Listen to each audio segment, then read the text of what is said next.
रातिको 10:30 बजे गाइजहरू भर्खर कामबाट आएको। बुढीको काम अब आधी घन्टामा सकिन्छ। बुढीलाई चाहिँ चटपटे सरप्राइज दिनु पऱ्यो भनेर सब कुरा काटकुट गरेर त्यस पछाडि यो वाइ अनि त्यस पछाडि यो भिनेगर, यो मुराई, यो फुरनदाना अनि यो चटपटेको किलो चट्ट मिसाएर अनि यो उसिनेको आलु पनि हालेर खाएपछि चाहिँ अनि हुन्छ नि त ह्याप्पी न्यू इयर। अहिले चाहिँ रातिको 10:45 भइसक्यो र मेरो बुढीलाई लिन जाने टाइम पनि भइसक्यो। मैले चाहिँ चटपटेको लागि सबै सामानहरू रेडी गरिसकेँ। मेरो चटपटेको सबै किट पनि रेडी भइसक्यो। यो चाहिँ मैले काटेको भेजिसहरू, यो चाहिँ मैले बनाएको चटपटेको गिलो सस, अनि त्यस पछाडि यो माथिको रह्यो आलु र मटर उसिनेको, अनि त्यस पछाडि यो पोकामा चाहिँ मैले मुराईदेखि चाउचाउदेखि सबै कुराहरू राखेको छु, हालेको छु। अनि यो तलको भाँडोमा चाहिँ हामीले चटपटे बनाउने हो गाडीमा। अनि त्यस पछाडि चक्कु चम्चाहरू चाहिने हाल्यो। मैले सबै सामान गाडीमा पनि प्याक गरिसकेँ। हल्लिएर लड्छ झर्छ भनेर मैले सिट बेल्ट पनि लगाइदिएको है। अब चाहिँ म बुढीलाई लिन फाइनल्ली गाडी लिएर हिँडेँ। म चाहिँ फाइनल्ली बुढीको काममा पनि आइसकेको छु। अनि मेरो चटपटेको सामानहरू पनि सही सलामत छ सिट बेल्ट सहित। बुढी कस्तो भयो त दिन? के भयो त? कस्तो भयो? राम्रो। Happy new year. Happy new year. के भयो? किन हो त्यस्तो? Happy new year. Happy new year बुढु। Love you. Love you. देखो ना देखो ना देखो ना गाइस देखो ना। बुढी बुढी घर गएर के खाने अरे? चटपटे चटपटे पठाइदियो हेर त पछाडि पछाडि हेर न राम्ररी।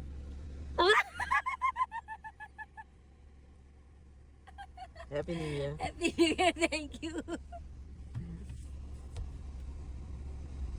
आई लभ यू बुढु। लभ यू बुढी। दामी भएको छ बुढी। कस्तो लाग्यो त कटिङ? दामी छ बुढु।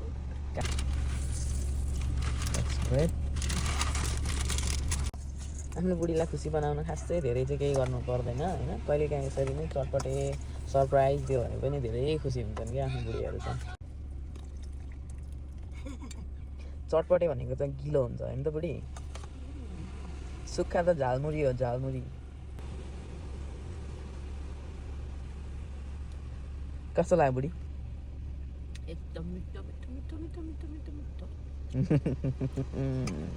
ल है त गाइस आफ्नो बुढीहरूलाई यसरी नै चटपटे खुवाउनुहोस् है।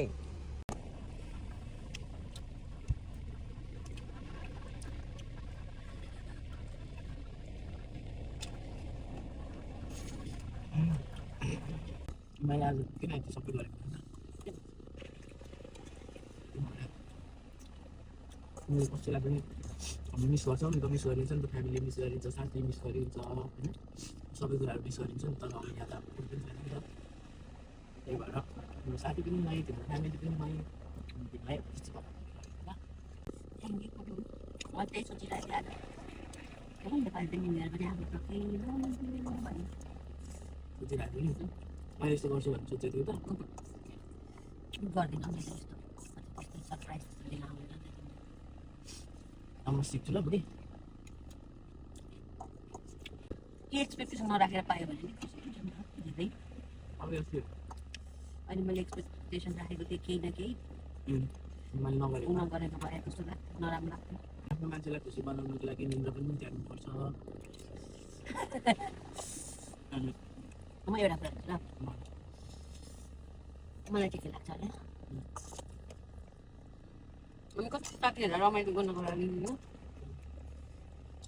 कहिलेकाहीँ अरूको खुसीको लागि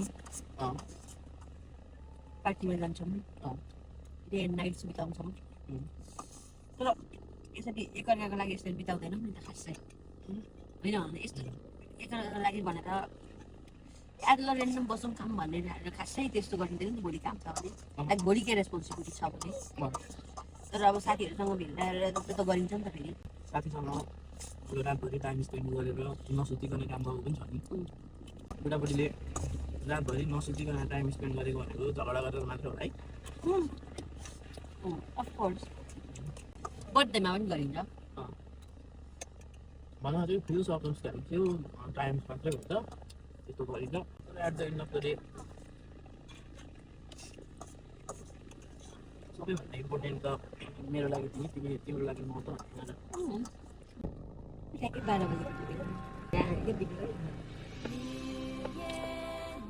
एक आरी चटपटे पनि सक्यो त